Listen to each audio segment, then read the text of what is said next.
Hi, I'm Nick Palmisano. And I'm Matt Finney.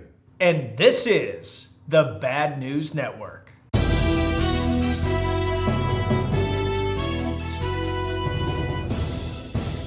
Last week at this time, Matt was coaching at the Jiu-Jitsu Masters World Championships, and I was speaking at a charity event for Warrior Rising, a really cool nonprofit that helps veterans start businesses.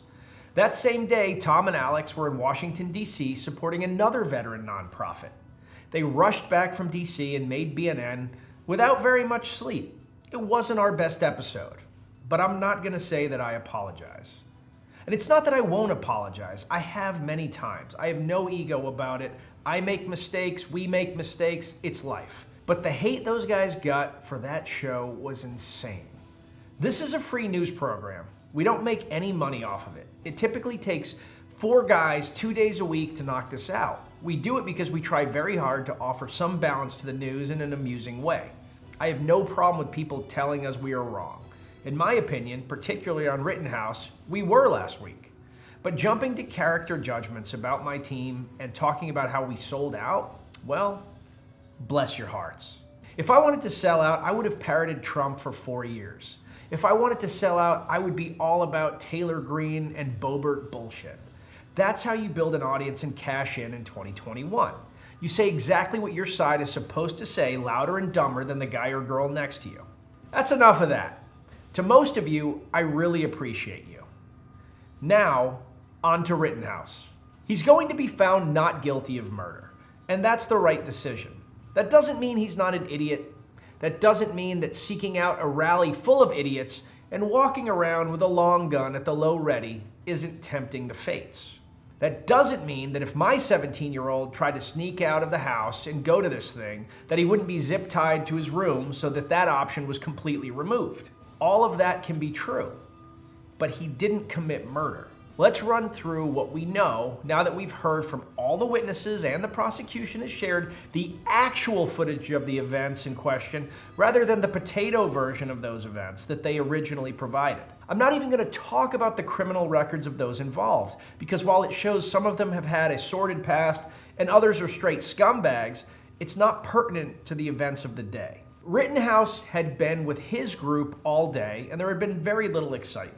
When the police started cordoning off the street, he was separated from his group, and that's when he met the first pair of assholes, Ziminski and Rosenbaum. Ziminski is armed, and he and Rosenbaum are attempting to push a dumpster on fire into a gas station.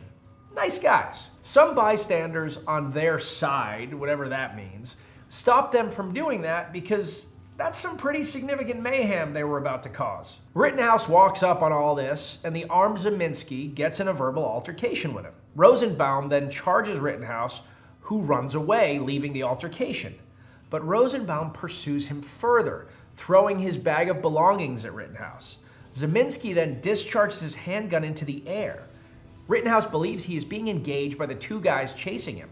Rosenbaum keeps chasing the fleeing Rittenhouse into a parked car row. Rittenhouse now has the option of letting these armed guys take his gun, and mind you, they've already fired a weapon and have threatened him verbally, or to fire. Rittenhouse fires 4 shots, dropping Rosenbaum.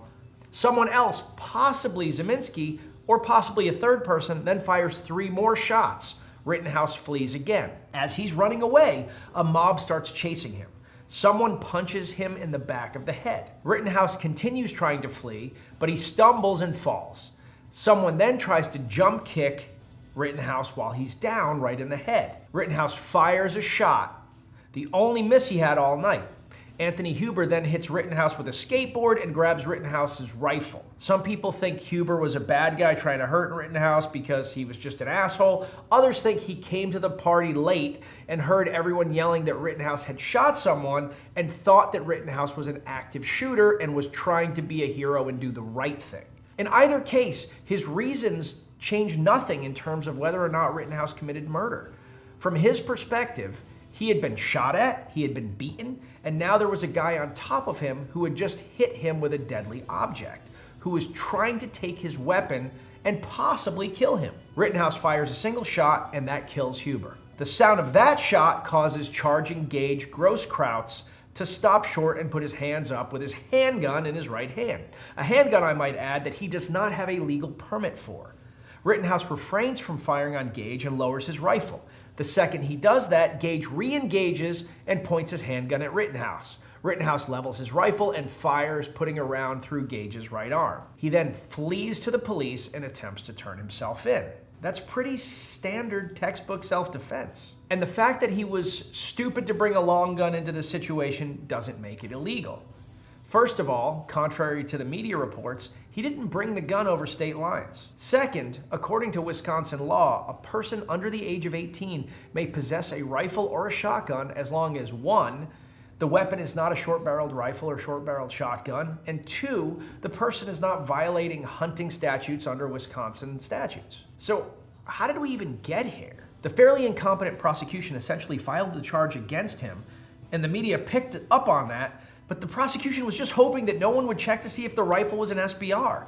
When the judge realized it wasn't, he was flummoxed. He legally had to throw the charge out because there were no laws being broken. So as much as some people do not want to hear this, essentially what happened from a legal standpoint is that a citizen doing nothing illegal and carrying a legal weapon was assaulted and or threatened by 2 adults with guns, one of which was illegal, at least. One adult threatened him with physical harm and another adult threatened him with a deadly weapon, and he defended himself. Again, do I personally think it was f***ing dumb to be there? Hell yeah, I do. If you go looking for a fight, you tend to find one. And patrolling the streets with a rifle at the low ready isn't exactly friendly. But you can do it.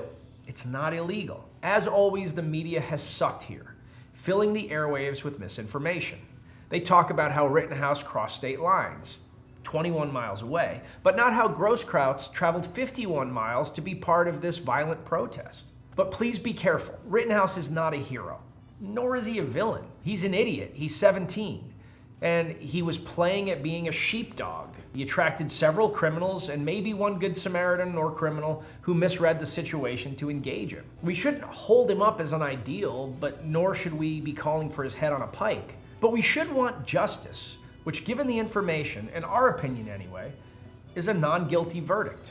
Now, Rittenhouse will still face lesser charges of endangering the public that would be easier to hang on him, but again, that's gonna be hard because it doesn't seem that he broke any laws. Additionally, the whole case might be ruled a mistrial because the prosecution willfully withheld evidence. In a system that truly prioritized justice over politics, that kind of thing just wouldn't happen. The $555 billion infrastructure bill that the Biden administration has been pushing for the past couple months finally went through on Monday. The measure passed 228 to 206 with the help of a few Republicans and even with a few Democrats voting against it. The bill will allegedly support actual infrastructure and be put towards improving roads, transportation, upgrading internet, replacing lead pipes used to conduct water, and create more electric vehicle charging stations. Sounds swell. Color me skeptical though. That's a pretty angelic take on anything a politician supports. The fat lady hasn't sung yet though. The Democrats are still hoping to push through the $1.75 trillion spending bill. If Biden and his administration had any hopes of gaining public praise for getting this bill signed, it seems to have fallen short, with Biden's approval ratings continuing to drop. A small majority of Americans reportedly believe that the bill should be passed, but most Americans don't believe it'll actually help. Inflation rates are soaring, gas prices are up nearly 50%, and everyday goods are twice as expensive or more depending on what you're looking at. The average American's dollar is doing some Olympic-level stretching trying to make ends meet, and you've got Joe up there talking about how Americans have too much money, and that's why the ports are backed up. I sincerely hope the infrastructure bill will do some good. It would be a novel concept for the US government in quite some time. His name? Perry. David Perry. 00 something or other. I didn't catch the full license plate, but he's a taxi driver from Liverpool, England, and a hero. On November 11th, DP was reportedly transporting a fare when he grew suspicious of the man. According to some, he locked the man in the back of the cab while they were both still in the car. The passenger then detonated an IED, redistributing himself across the back seat. David Perry survived with minor injuries despite being in the car with the explosion. Police have labeled this a foiled terror attack and suspect that the target may have been a Remembrance Day gathering at a local church. Instead, Perry parked the perp and his car in a rotary outside a women's hospital just moments before the explosion.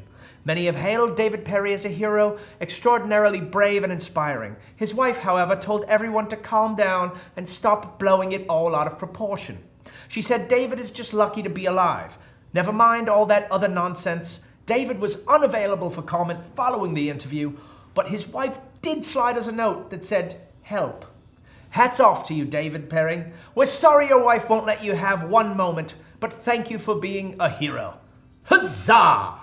Egypt decided to revisit its biblical roots this week after some severe thunderstorms washed all manner of scorpions and snakes out of hiding and into people's homes. Around 500 people were treated for scorpion stings, and 3 people died as a result of the scorpion venom. Doctors were put on alert to have anti-venom available to treat more incoming stings. Apparently, the water washes out the critters, who then look to take shelter in the surrounding houses, preferably on the high ground, indicating that scorpions have outstanding battle tactics and have seen Star Wars 3 extensively. Jacob Chansley, better known as the QAnon Shaman, has been sentenced to 41 months in prison for his involvement in storming the Capitol on January 6th. He apparently will be given credit for the 10 months, give or take, that he has spent in jail thus far. The prosecution stated that they wanted to make an example out of Chansley, calling him a symbolic representation of what transpired at the Capitol. There are still over 600 other cases awaiting judgment, and prosecutors hope that the severity of Chansley's sentence will act as a precedent for the rest. Chansley said he deeply regrets breaking the law and calls it a real shame, man. Chinese tennis star Grand Slam doubles champion Peng Shuai opened up on social media accusing a former top government official of sexual assault. In classic CCP overreach, she disappeared. This week, an email was sent out allegedly from Peng Shuai, saying that the accusation was false and that she was fine. Everything is fine there, thanks. How are you? It was a boring conversation anyway, but Steve Simon, the chairman and CEO of the Women's Tennis Association, stated that he doesn't believe that the email is authentic. Surprising. I know. And demanded further investigation. The WTA has threatened to pull any further events from China until the matter is resolved. Some prominent tennis stars, such as Naomi Osaka and Novak Djokovic, have been vocal on social media using the hashtag #WhereIsPengShui. With any luck, and it would be luck at this point, she is actually okay. But we all know the CCP and the media are a racket, and that's no backhanded compliment. Those thin-skinned government officials should most certainly be considered to be at fault, even if mainstream media doesn't love the idea. In the ongoing story that continues to raise my suspicions as to why it's not in the news, GHISLAINE Maxwell's trial began jury selection this week in Manhattan. One of the questions crucial to finding a fair jury was whether or not the prospective juror knew the names of Epstein or Maxwell, and whether or not that would make it difficult for them to issue a fair judgment. Personally, I would see no hindrance, based on my knowledge of them, in delivering a guilty verdict. The trial is set to begin on the 29th of this month. The prosecution has announced that Maxwell's now infamous Black Book will be admitted as evidence and will provide compelling evidence of her guilt. Maxwell is still pleading not guilty to trafficking charges and doesn't appear to have any plans on changing GHISLAINE's anytime soon. Here's to hoping we'll get something out of this trafficking trash instead of getting fed some suicide bullshit that we, the peasants, just have to sit here and take. Epstein didn't kill himself. Maxwell didn't either. And finally, in Florida Man news, that Carol Baskin is back in the headlines after she announced she is attempting to sue Netflix for using interviews and footage of her for the sequel to Tiger King. Yes, there's a sequel coming out. Stop your screeching. Netflix says that Carol Baskin will have to wait until after the second season is released in order to sue, as it would be an infringement on their First Amendment rights. The media company also stated that contracts were signed by that Carol Baskin, explicitly giving Netflix the use of any and all interviews and footage for use in Tiger King and any production thereafter. That Carol Baskin, however, claimed that she was bamboozled by Netflix, who she says portrayed her in an unflattering light. And by unflattering light, she probably means raise the question as to whether or not but when she killed her missing past husband. Meanwhile, Joe Exotic still sits in a Texas jail, although he's expected to have his sentence reduced. He stated that he's excited to see the next season of Tiger King and that he has an aggressive form of prostate cancer. So he's got that going for him, which is nice. But still, he wants us all to know that it's probably all that Carol Baskin's fault. And with that, I'm Nick Palmisano. And I'm Matt Finney. And this is the Bad News Network. Our news is at least as bad as the news you're getting already, and I look forward to all of you telling us how much we suck. As always, you can get 25% off at rangerup.com when you use the code BNN, and of course you can hit up Nick and Matt on OnlyFans where we barely post anything. Thanks a lot and have a great weekend.